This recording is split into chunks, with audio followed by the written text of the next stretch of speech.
Welcome back to the Mind and Body Performance Podcast. I am your host, Jake Murphy. Today, I'm joined by Abigail O'Connor, a national champion, social media influencer, and psychology major. If you're an athlete at any level looking to grow both on and off the field, this conversation is for you. Let's get into it. Abigail, thank you for being here. I'm super excited to hop on call with you. I feel like something that I got from our last conversation was just your leadership ability and your ability to create relationships with your teammates and showing their support. Abigail, you're a huge positive influence on social media. And I really think that you are a good role model to and mentor towards the younger generations. Abigail, welcome to the show. Thank you. Thank you so much for having me. No, of course. And I definitely want to pick your brain a lot. So that you guys know, Abigail is a psychology major as well. So obviously like going through the process, she was a national champion, psychology major. So definitely I feel like a mindset is a huge thing for you. How important is it for young athletes? Now we could obviously talk about anywhere between freshmen, collegiate athletes, but also the youth athletes. How important is it for athletes to be developing their mindset, Abigail? I think it's extremely important, and I don't think it's talked about enough. It's a lot easier said than done to be positive, and people throw those words around like, "Oh, just smile, like be happy you're playing." But sometimes the weight of a sport like weighs you down so much mentally, and especially when you're younger and like you want to continue playing your sport throughout high school, college, professional. It's a lot to take in, and I feel like very important. And I think it doesn't matter how good you are physically at your sport. If you're not tough mentally and if you're not taking care of your mental health, it doesn't even matter how skillful or like technical you are at your sport. Mental Because health. if you can't take care of your mental health, it's not going to reflect well on the field or on the court or whatever the sport is. Absolutely. I think you bring up a great topic of mental health and how it really is so important that we were working on that both on and off the field. And it really does happen off the field when we're working on our mental. And I don't think that enough people do talk about it. I wish it was something that was mentioned. A lot of our last conversation, we were talking about the differences between kind of male psychology, female psychology. And something that I referenced was how, like, I feel from a male standpoint, we were looked at as it being such a weakness for us to just open up and express ourselves. And I think that a lot of male athletes do struggle with mental health. And I also think that it's with the female game too, because we're all so competitive and we love the game. And with that comes a lot of pressure to perform. Like you even just saying in the beginning, you were talking about how youth athletes, and I can relate, and I'm sure any youth athlete can agree, and their parents could agree that almost every youth athlete wants to go either play in college or play professional. It's like their dream. It's their reason why they want to strive so hard to be the best that they could possibly be. And so they're putting so much pressure on themselves to just play their best. And it's at such an early age. And then something that I was talking to Coach Jimmy Montana about a couple weeks ago was he was mentioning how every single time an athlete is performing, they have eyes on them, meaning that like they're at these tryouts, they have eyes on them. They're at these different, they go to training session, mom or dad are watching. And it's actually something that I Mhm. noticed within my coaching is like I'll be working with an athlete, they'll be performing super well, and then all of a sudden mom or dad comes into the room and there's an immediate like it's that pressure, it's that pressure feel of Yeah. somebody now watching you. How would you mentor like a younger athlete, or what are some things that you do to kind of like lessen the amount of pressure that you feel on the field? I would just especially for younger athletes, always remember why you started playing. Like your The goals are why. super important. Obviously, it's great to have goals, but at the end of the day, if you're not having fun and if you're playing, let's just say lacrosse, like for all the wrong reasons, like, oh, dad's gonna be mad if I quit, or dad's gonna be mad if I have a bad practice, whatever the case may be, you have to do it for yourself at the end of the day. And sometimes we fall out of love with the sport. It happens. Like you'll find your groove. Like you'll always find something to come back to that you're passionate about, but you have to have that passion and that fire within you, and you have to do it all for the right reasons and enjoy it. Like it's great to be competitive and have that competitive edge. Like that's how you get far in life, especially as an athlete, but not to the point where it's affecting your mental health and it's kind of weighing you down. And it's sometimes it feels more like a chore than it does playing a sport and having fun. more like a chore, and that could definitely happen at the college level, especially Oh, for if you're sure. showing up Yeah, every single day. I actually see that, and that brings up another great topic of as far as like mental health and its transition to burnout for athletes and them getting burnt out. Obviously, like you made it all the way. You played through May. What is like, did that team going back in reflection, like were there times where girls were maybe experiencing some sort of burnout, or were you experiencing some sort of burnout? Was there any communication with the coaches as far as like when to push, when to pull back a little bit, rest, recover? for sure. So obviously it was a blessing having to play all the way through May and hold up the NCAA trophy. Like no other feeling will ever compare to that. But it is a long time to play a sport and to have Absolutely. 2.5 hour practices, lifts every day, all the way until May. There were a lot of times where almost like we all kind of got burnt out at the same time a little bit. And like you could kind of just tell, like, because we're like our team and our culture, we're very energy based and we're so close to one another. Like when someone's having an off day, you can kind of tell. And it it did like dragging on to May kind of affect each other, but we're so open and like we were able to talk about it. And like our coaches obviously, had a lot to do, decision making, figuring out travel, game plan, all that. Like there were days where we were kind of, you could just tell, just a little bit drawn out, burned out. We all wanted to be there. Obviously, like I said, it was a huge accomplishment, but every single day in the moment, there definitely was times of burnout. But I think we handled it well, and we, like I said, we communicated a lot with each other. We're very clear on our needs, and we make sure of that. And also, we just know each other, Communication. like our personnel very well. So if like some girls want to have a conversation, like you know who that is, and if some girls just, I just need space, like we all just kind of respect what we need in the moment, and we're able to kind of play and go home, do team dinners, and like base everything off of that. Absolutely. I think you make a great point when you're talking about like supportive environment. It's almost like, and I wish it was thought of more so when you're playing at the collegiate level, is like it's work. You're showing up, it's your work day. You're showing up to work. And I do think that, I mean, within the business industry, within career setting, within teams, it's so important to have a positive work environment where people are open to expressing themselves to each other, and their hardships, and being able to also show like, hey, listen, I'm a human being. I think that that brings out that humility side of a team. It's like, yeah, we're all competing at the end of the day. We all have a common goal. We're all trying to improve. But at the end of the day, like you go home, Abigail, and are you in that same, that's another thing too. Are you in that same mindset at home? And that was something that like when I first got to school, I really struggled with, and I kind of talked to about this in our first conversation, but my first 2 years at school it was really challenging for me to separate my performer and then my human being on the side. Like it's like I was showing up to practice, I was showing up to games, and obviously I'm amongst my peers and my friends and my teammates, and it was hard to flip the switch and then go be like be relaxed and be Totally. myself Yeah, outside of it. And I just felt like I was always on edge. And to be honest, I feel like I had hosted a workshop with LIU Lacrosse out in the fall, and I feel like a lot of other athletes, especially freshman, sophomore year, probably experience the same exact thing. Because like you don't for really sure. know who you are yet at that age. It's like you're just now, you go 18, 19 years, and you're with your family, you're amongst other people, and then all of a sudden now you're out in the world and you're at school and you're trying to find yourself during that time. Has there ever been an experience for you where you may have struggled a little bit mentally, and how did you kind of like overcome it and get yourself out of that mental state and obviously become the person you are today?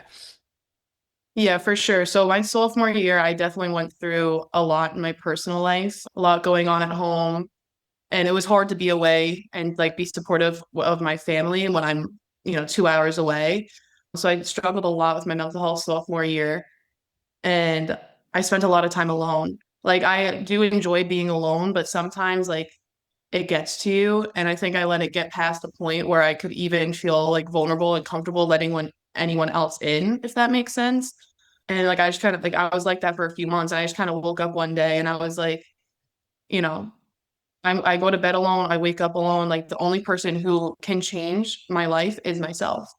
Is And I'm yourself. like, I'm not gonna keep exactly like I'm not gonna keep letting myself wake up every day and be miserable. Like happiness is a choice, and sometimes it's hard to take that step to get out of that like depression and that bad mental state.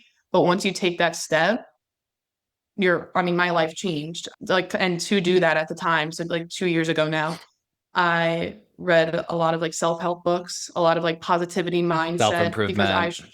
exactly, yeah, because like I am as an athlete and as a human being very hard on myself. And it's so hard to get out of that.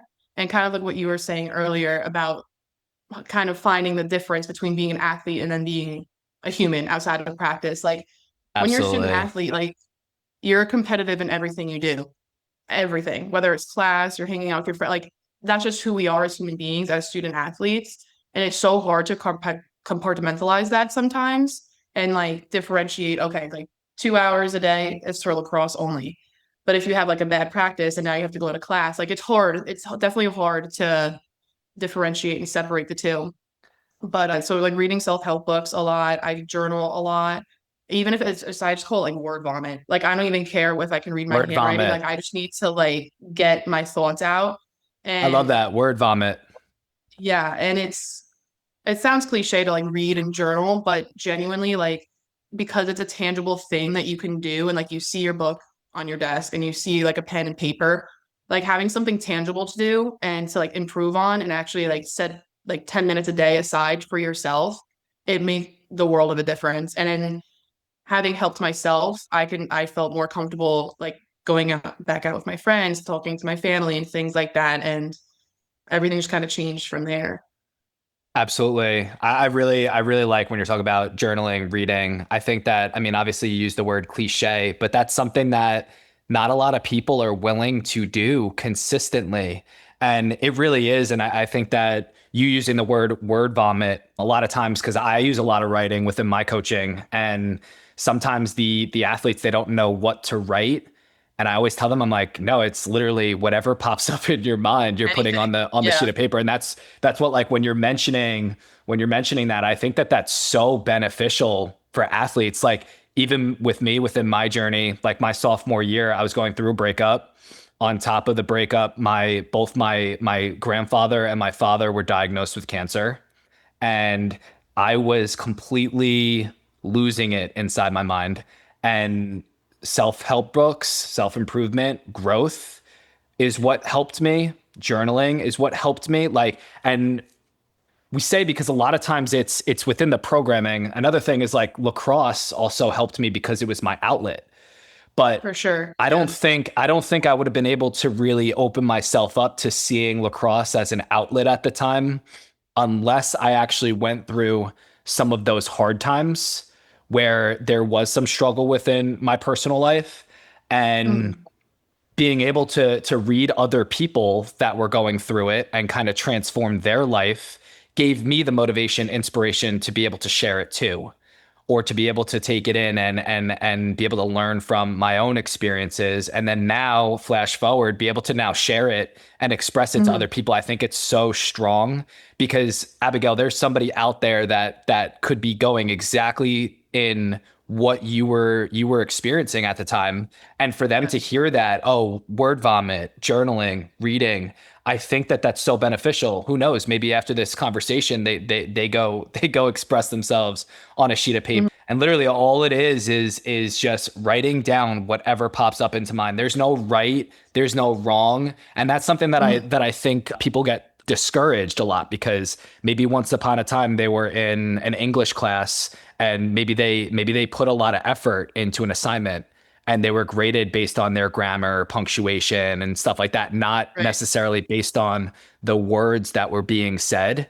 And I think that a lot of times people get discouraged, even adults. Like this is like we're Mhm. talking athletes right now, but even adults could benefit from expression.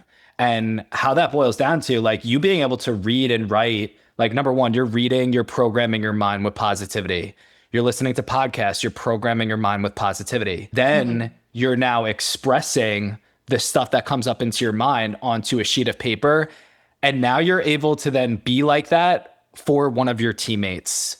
And did you see Exactly. like was that something that happened throughout your process? Was like during this self-improvement journey when you started to like focus on reading self-improvement books, focus on your writing, your journaling, did you feel like you became a better teammate, leader, and person from that process? Absolutely. And it's hard. Like I've always been the type of person to always want to take care of my friends and my family and be there for them. And I often used to neglect my own emotional well-being just so I could be there for others. But during this like self-improvement journey, I realized that if I don't take care of myself, like I can't be the best version of myself for the people that I care about and that I love. So Love once I that. really like honed in on what I needed mentally, emotionally, spiritually, like going to practice and going to team meetings and like just being there for my teammates, like I was better able to help them and what they were going through, whether it was lacrosse related or off the field, and give them the support that they needed. Because I know at the time when I was going through my own problems, like that's what I needed. So I definitely, now that I understood myself, I was way better able to understand other people's emotional needs and how some people vary and what they might need when they're going through a hard time as well. 100%. And I think that that brings back into like it established your ability to be empathetic towards another human being because in a way you're empathetic towards yourself. It's like Mhm. we're all out here. We all have common goals, and I think that we're all human beings. We're all going to be making mistakes. And to go back to what we were talking about earlier with us, like putting a lot of pressure on ourselves.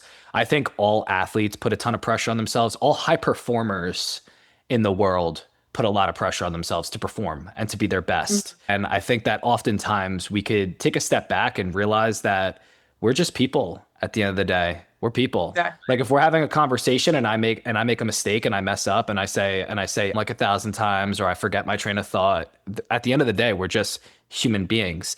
The best part about Right. it is that within the next second, you could just flip a switch, you could go again. And that's what I like about lacrosse is that there's lots of ups and downs and highs and lows within the game. You know, you could go out, Mhm. you could have a great play. You could also go out, you could have a really poor play. But the best part about it is that you're going to get another opportunity until your Exactly. opportunity's out. But regardless, you take the skills that you learn and you maintain them throughout the rest of your lifetime. And that's something that you said in our last conversation. You were talking about how lacrosse is not the end all be all thing. I would like for you to dive a little bit more into that. It's not the end all be all thing. What would you tell for the younger athlete that is putting so much time into the game? They're putting so much time into their development. They're putting so much time into practices, learning more about, and they're just not where they want to be yet. How would you mentor them, coach them on their way through that time? So kind of what I was saying earlier, like you never want to forget your why and you always want to have fun and like maintain your passion while still actually enjoying it. Like I said, you don't ever want your sport to feel like a chore. And like obviously improving on your sport is great, working hard is great, putting in an extra hour of wall ball, all that is fantastic. But like if you make a mistake in a practice or in a game or in a big moment, you're not going to remember it after the game. You're not going to remember it in a week. And in 10 years from now, when you're working your job, like that moment in your sport does not define you. You could be passionate and love the sport all you want, but the more you focus on your sport, like characterizing you and defining you, the more pressure you're going to keep putting on I yourself love that. to be perfect. And no one's perfect at the end of the day. It doesn't matter how good you are, how much work you put in, you're still going to make mistakes. And like you were saying, like you said it perfectly, like we're all human. So it doesn't matter how much time you put in and how good you are. You're human. Things happen sometimes. And you just need to like enjoy it and not put so much pressure on yourself. Because no, it's no one else putting that pressure on you. Like you can have like supportive coaches, supportive friends, supportive families, but like you were saying, like we are Mm, our hardest critics and we are perfectionists for ourselves, which is not a terrible trait to have, but when you're like keep honing in on it to the point where you're just getting frustrated and you keep making mistakes, like sometimes you need to take a step back and just maybe not do wall ball for a day and just again like remember why you're doing it and wants to get better because you want to, not because you like someone else is telling you you have to do it. absolutely. And I think it's where you spend your time too. It's like you mentioned maybe we do take a step back. Maybe we don't play wall ball this one day, but maybe instead we're reading, or maybe instead we're writing, or maybe instead Exactly. we're making a really good healthy meal choice, or we're hydrating. Like there are other key elements to the game as well that really that impact the way that we feel. And I think that especially with mind and body performance, it really ties back into three different things. It's your hydration, your nutrition, your sleep. How important are those three things? Like how important are those for athletes to feel their best? And even with you, I know that you do lots of studying about the mind and the brain. Is that something that they talk about? Do they talk about like foods, hydration, and how it impacts and influences the brain? For sure, yeah. Like obviously you need to eat food and drink water, like duh.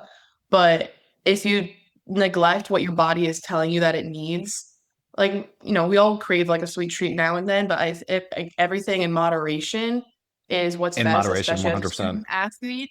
Because as a student athlete, like, we're running 4 miles at practice, like throughout the 2 hours, like you need to eat. And like it's very important. And if you don't get the proper sleep, like sleep is a big thing too. I So honestly believe important. that sleep is better recovery than spending an hour in the training room with an athletic trainer. Like if you don't get a solid night's sleep before practice or before a game, that's what makes your body ache more. And I've noticed it too, because sometimes I stay up, whether I'm watching a movie or, studying, I stay up a little later than maybe I should, but I feel it the next day at practice. Absolutely. Even if I am still getting treatment at the trainer, doing heat and all that, I know when I don't get at least 7 hours of sleep, my body's going to be aching. And if I don't drink a certain amount of water before practice, I know I'm going to cramp. And all those play psychologically because if you're hurting at practice and you're just going to start getting in your head, like it all ties in to like the psychological state of it. So food, water, hydration, sleep, like it's all relative as an athlete. 100%. So important. So important. And I actually like recall back to I didn't really see a lot of growth in my game until I started to focus on those three things. It was really and the recovery aspect. I think you're right when you talk about like making sure you're getting consistent 8 hours. I know for me, if I'm getting six, there is a huge difference the way that my body and my mind performs when off of 6 hours of sleep versus eight. It's not even remotely close. And then another thing too, and I think that it's very hard though, because a lot of times athletes they could be studying or they got their personal lives or they're in a fight with so and so they end up staying up super late past their bedtime. There's lots of other variations and variables that pop up within that. But I do think it goes back into what your priorities are. And that's why it's so important that you have a supportive work environment where you can express yourself to people and you guys can be there for each other. And it keeps you on task and on track towards your goals. I want to dive back into because I remember you said something earlier and I wrote a note on it because I thought it was great. You talked about characterizing yourself based on the sport. So like Mhm. basing your self-worth based on how you're performing. Is it so important that we're basing our character based on the type of human being, the type of teammate we are? I think, like I said, like keeping it separate. Like if you have a bad practice, like you can't let it define you because when you go home, you're still a good friend, you're still a good human being, whether like you're passionate about other things other than your sport. I think you're 100% when you're talking about being a good friend, being a good human being. I think Yeah. that's ultimately the main goal out here. And I think that that's what like a lot of us are characterizing ourselves based on our play and rightfully so, right? Because if you spend enough time in anything, I even find this within my business and my coaching business, it's like I'm spending a lot of time on it. So if I'm not getting the outcome that I necessarily want, I am going to feel a little bit down about myself because It's I'm hard. spending Yeah. so much time in it. And I know that this happens to athletes because athletes are spending so much time focusing on developing their game, focusing on what they're doing outside of practice, focusing on learning new things. And then not only that, but then they're also, especially at the collegiate level, you're learning about your sport, but now you're also learning about your career on top of it. And then you're also in relationships with other people that are around and you got all these other things that are in place too. And I just think that at the end of the day, if we could look at ourselves in the mirror and say that I got a little bit better today, and that's something that Kobe Bryant's message is so important. It's literally just like the 1% better every Yep. day. That's the small win. And then you piece it together with like, hey, was I a good person today? Was I a good teammate today? And Sure. I think that when each individual within a team could say that to themselves, like I think that that's how the team grows. Mhm. Flashback, what do you think? Do you think is that the most important thing for a team is to for each individual to be improving throughout the season, and each individual improving is going to allow the team to then improve. Like I think that that's part of my coaching philosophy. Would you kind of agree with that? 100%. I agree. And a big thing that we talk about and kind of like hold each other to is holding yourselves accountable and holding each other accountable. Because, like you were saying earlier, we all have a common goal, but we're not going to get there with if only three people care about improving their shot placement or their stick work. It's going to take all 32 of us to win another national championship. And holding yourself accountable, especially off the field, circling back to, your food, what you're drinking, sleep, it's all relative. So if you hold yourself accountable, the whole team grows. All 32 people get better by the decisions that one person is making on the team. Yeah, and that's super important. And obviously, like you're practicing that. And what I like about you mostly too, Abigail, is that not only are you practicing it, but you're also sharing it with the world. Social media, I think it's one of the most amazing things on the planet. And obviously, caveat, there's some negative things that happen on social media for sure. But I do think that there's a lot of positive and something that you're doing. Like you're being such a positive role model on social media. And I believe you genuinely enjoy it. And that's something that is like, obviously every single athlete, they have to worry about themselves. But Mhm. I think that it's so strong of a person to be able to worry about themselves, but now also share with other people. I think that that's one of the most amazing things on the entire planet. And that goes back into spiritual health. Your ability to like absorb wisdom from people that say older than you, and then being able to share with the younger generations the lessons that you're learning from people that are older than you. And I think that that's something that's great. Who would you say is like your greatest mentor that you've had throughout this process, or like not necessarily greatest, but like a great mentor to you throughout this time period? I would probably say my dad because he also was a college athlete. He played lacrosse in college. So, I mean, both my parents, like my mom too, but just having like the little bit of like insight of being a college athlete from my dad's perspective, it has helped me a lot. Like I talk to my mom a lot more about like my mental and emotional just because girl to girl, like You could she gets connect, it. yeah. And like they both just give me very different perspectives on things. And I mean, it's so valuable, you know what I mean? Especially the words that my dad has to say, just because of his own experiences playing a college sport. Like I take that seriously because he's done it before. You know what I mean? Absolutely. So yeah, definitely both my parents. Honestly, I talk to them both a lot about, my mental health, my emotional health and all that, and they're both extremely supportive. And like I said, like my dad's perspective, having been a lacrosse player his whole life as well, it's very enriching and Yeah, yeah. helpful. So you got to learn a lot from them. That's great. And I think that that's something that would you say that as you were developing, because sometimes I see a lot of the youth athletes, they have a hard time listening to mom and dad. Was there a time period where it was kind of like that and you kind of now as you age and you mature, you're like opening yourself up to really like accepting the wisdom? For sure. Yeah. I mean, even to this day, I mean, I'm a senior in college. We had our first game yesterday, and he was like, well, you should have done this. And like, I'm like, dude, like, I'm 22. And just like, I know. Like, it's been the same thing the last however many years I've been playing. Like, and That's he so means it funny. in like the best way possible, of course. And I know And that. But I'm like, we have to remember that too. We do. We really yeah, have to remember that because I recall like there would be times where I'd have really crappy games and I'd come off and my parents would be saying stuff and it's actually that's a really good way to understand your emotions though too because like yeah. it is a trigger. It's a trigger. Like if I have a really bad Mhm. game and I come off and my parents say something and I immediately get like rushed with that's that Yeah. trigger. It's like, okay, I really need to actually work on that. How important is it for people to feel emotion in a game or even in conversation and allow themselves to learn from it and like reflect back on the trigger. This is definitely something that you're learning within psychology, and you're literally Mhm. firsthand experience. That's why I love athletics, because it really does teach you so much about how to like study the mind, because you're going through all of Totally. these different things. How important is that, Abigail? And what are some of your practices that help you within your reflection? So being able to reflect and learn from your mistakes is extremely important.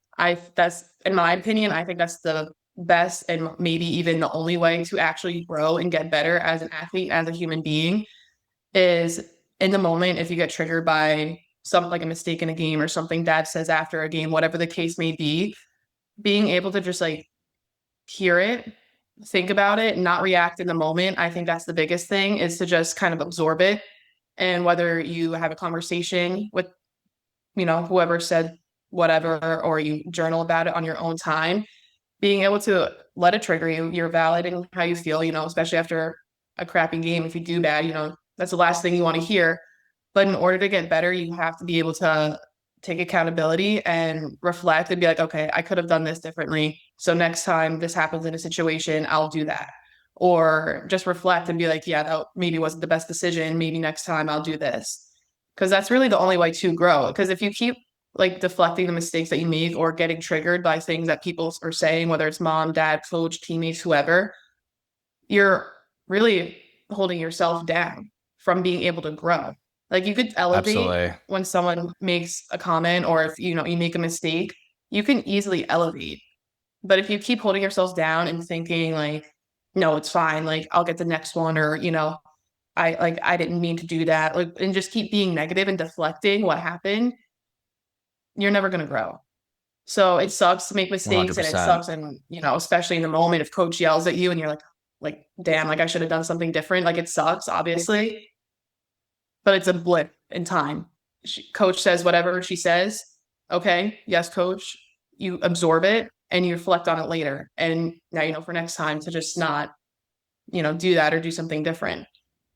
Awesome. Yeah, reflection. And I think that you say like absorb, we have to feel it. We have to feel the emotion. We can't just ignore it. We can't Totally. just say, "Oh, okay, like that doesn't bother me. I'm just gonna." And something that I see with a lot of athletes too is that they do care. So then the programming in the mind is to be like, "Oh, I don't care. I don't care. I don't care about this." Meanwhile, it's like, "No, you Mhm. do. Allow You yourself to do. actually care so that you can learn when things go wrong." It's not like I see this all the time as like an athlete might make a mistake and they just might be like, whatever, I don't care. And it's like, you do care. Why don't we just accept that we care so that we could learn and we could Right. grow from the experience? And I really do think it's so important that we study ourselves and observe ourselves. And it really goes back into self-improvement. I feel like self-improvement is something that really helped me elevate my game. It's like, yeah, I may have trained really hard my entire life, but I didn't really get into self-improvement, self-development until I was about 20 years old. And it's like I wish I was younger. I wish I was shown it at a younger age. And I think that athletes now actually are. I do believe that especially our generation is is more inclined of working on their self-improvement and is more inclined Totally. of like Yeah. focusing on mental health. And I do think that it definitely is transitioning and turning into something that is really positive and beneficial, and it looks like it's going into the right direction as far as like us making it a priority. It's like, Hmm. yeah, we want to train, we want to play really hard, but at the end of the day, what good is that if we're looking at ourselves in the mirror and we're still unhappy? Like we might be Right. like, you could play really well, you could be one of the best players in the world, but if you're not working on yourself outside the game, how happy are you really? And some of that I do question sometimes. And that's why I really think it's so beneficial that we work on ourselves outside of the game so that we could bring positivity to our peers, our teammates, and people that we're working with. And then I think that if each individual does that, the entire group grows. The entire group 100%. grows. And I Yeah. think that that's something that should be the standard for us as teams, but also as like community. When you're thinking about everybody within the world and you're thinking like broad spectrum, I think that that's Hmm. really important. Abigail, where can people find you on social media? I know that, listen, if anybody, any athlete at any age could definitely benefit from following Abigail on social media and watching her story. She's literally going through it right now. Abigail, where can they find you, and any final messages that you'd like to leave off with them? So my Instagram is all out Abby, ABBY. I just want to thank you for having me. I really enjoyed having this conversation, and I appreciate you being so vulnerable with your story as well. Because, like you said, like messages and conversations like this could help the next generation. And yeah, I appreciate your time. And I appreciate being able to have this conversation with you a lot. 100%. And I do. I really feel that two minds come together. Obviously, both of us are on self-improvement journeys. You bring two minds together and you have conversation. We're Hmm. both learning. Then we both learn, we apply, and then we grow. And then we just share. Then we share. And I think that us being able to share with other people, like hopefully it gives them strength to share some of their Mhm. stories. So Abigail, thank you for hopping on call. And I definitely would love to do this again in the near future. Me too. Thanks for being part of the conversation today. I am Jake Murphy, and this is the Mind and Body Performance Podcast. We'll see you next time.